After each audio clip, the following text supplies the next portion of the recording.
Hello my dear students, as you all know कि हमारी एक सीरीज चल रही है on the topic what are the factors that affect the climate पर से of a reason, right.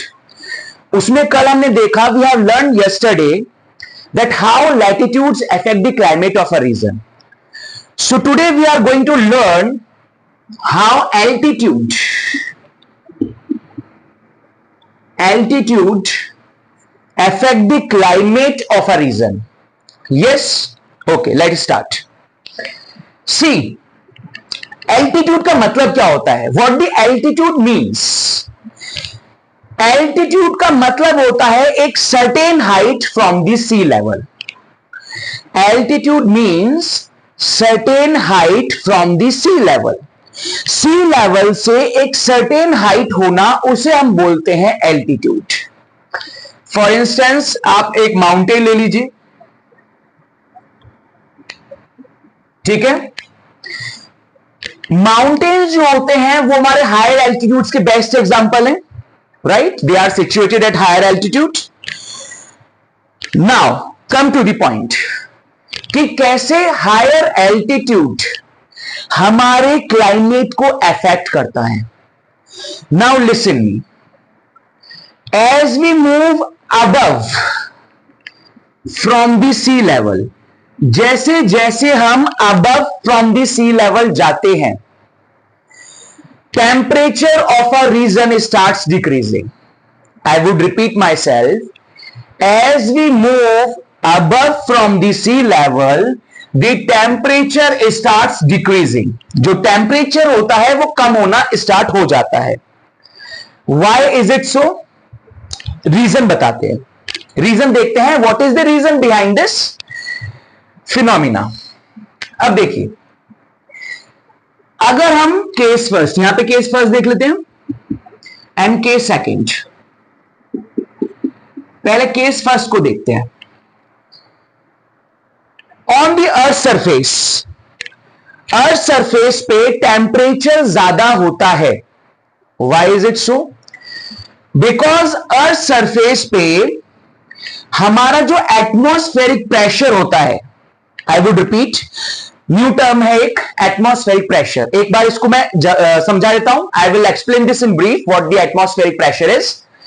Atmospheric pressure basically means the pressure which is exerted by the air on the earth's surface due to the gravity। समझना, थोड़ा ज्यादा तेज हो गया। Atmospheric pressure means the pressure which is exerted by the air on the earth's surface due to the gravity is known as atmospheric pressure। उसे हम बोलते हैं atmospheric pressure। अर्थ surface पे एटमॉस्फेरिक प्रेशर,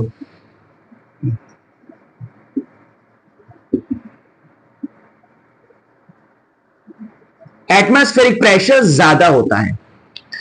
अब ये एटमॉस्फेरिक प्रेशर टेम्परेचर को कैसे influence करेगा? How this atmospheric pressure influence the temperature पर से?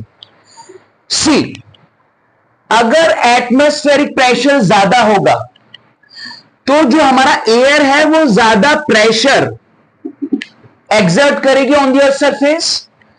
जब ज्यादा प्रेशर एक्सर्ट करेगी ऑन द अर्थ सरफेस, उसकी वजह से जो एयर के मॉलिक्यूल्स हैं उनके बीच का इंट्रा मॉलिक्यूलर स्पेस बहुत कम हो जाएगा।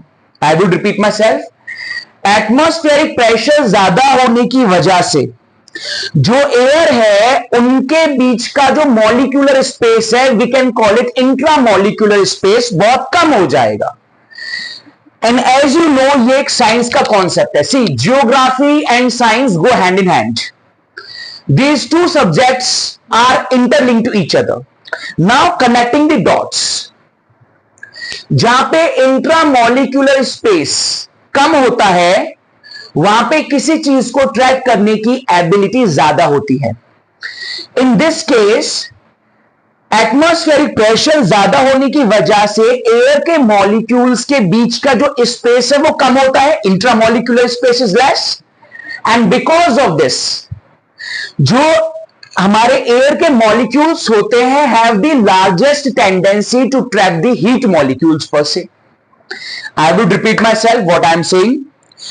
इंट्रामोलिक्यूलर स्पेस कम होने की वजह से एयर के मॉलिक्यूल्स की एबिलिटी इंक्रीज हो जाती है हीट के मॉलिक्यूल्स को ट्रैप करने की।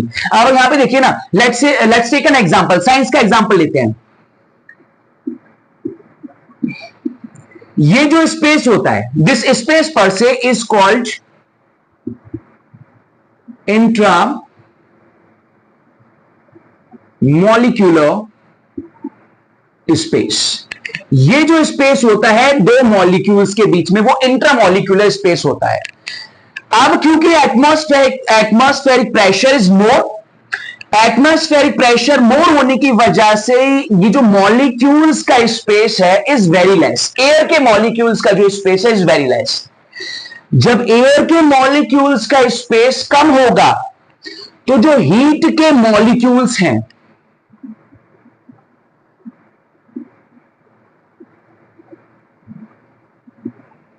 वो इजीली ट्रैप हो जाते हैं।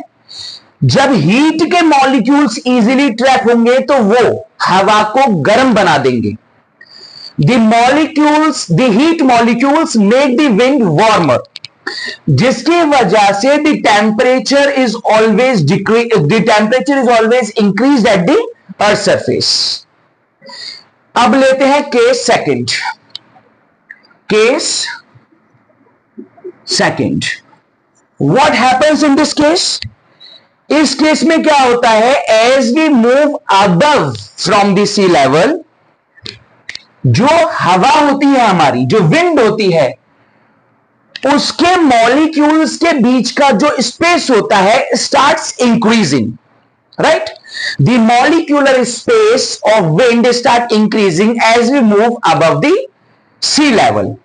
अब यहां पे देखिए, यहां पे मॉलिक्यूल्स का, जो हमारे एयर के मॉलिक्यूल्स हैं उनका स्पेस, इंट्रामॉलिक्यूलर स्पेस इंक्रीज हो गया, इसे बोलते हैं इंट्रामॉलिक्यूलर स्पेस, और भी ज्यादा होता है। इंट्रामॉलिक्यूलर स्पेस इंक्रीज होने की वजह से हमारी जो विंड होती है, जो हवा होती है, वो हमारी लाइटर हो जाती है एज कंपैरिजन टू दी, यहां पे अर्थ सरफेस पे जो हमारी विंड होती है वो बहुत ज्यादा डेंस होती है। लेकिन अगर हम एक सर्टेन हाइट पे हवा को देखें तो हमारी हवा जो होती है, वो विंड जो होती है, वो लाइट हो जाती है।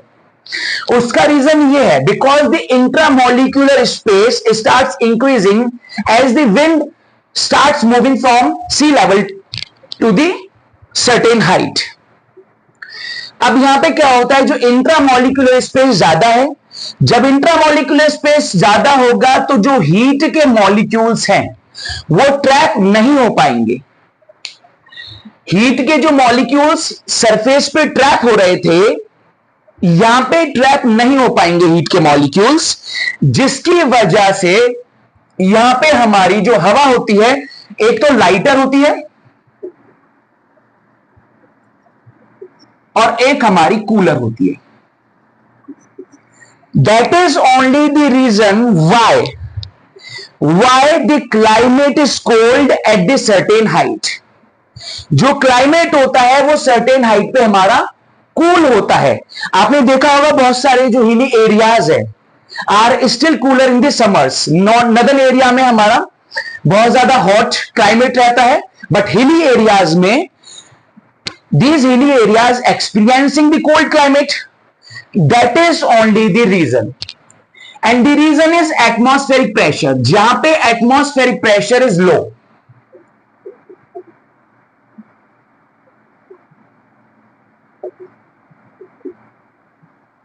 atmospheric pressure is low here, and because of the low atmospheric pressure, जो हमारा प्रेशर होगा, एग्जर्ट होगा pressure by the air molecules, वो कम होगा, जिसकी वजह से इंट्रामॉलिक्यूलर स्पेस ज्यादा होगा। इंट्रामॉलिक्यूलर स्पेस ज्यादा होने की वजह से वो हीट मॉलिक्यूल्स को ट्रैप नहीं कर पाएंगे, और जिसकी वजह से जो हमारी एयर होगी वो ठंडी होगी, कूल होगी। That's only the reason why the climate the temperature start decreasing as we move above at the certain height. I hope you have understood this. I hope I justify your curiosity. Thank you.